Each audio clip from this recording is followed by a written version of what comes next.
नाही काय नाही तू लोणी करायला तर पाय लावून कसं करते का खाली शेतात भरतो पाणी तरी लोणी करायला लागली दुधाचं छटाक बरंच आहे का इकडे अंदाज अशी पडायचं इथं तिथे इथं तिथे हा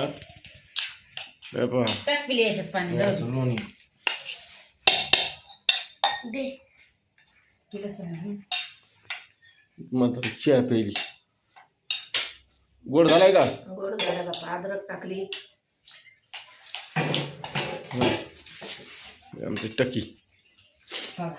हे मस्त लोणीत पाणी टाकलंय आता आता हाली ते गदा गदा गदा गदा बघायला पाणी टाकलंय याच्यात टाक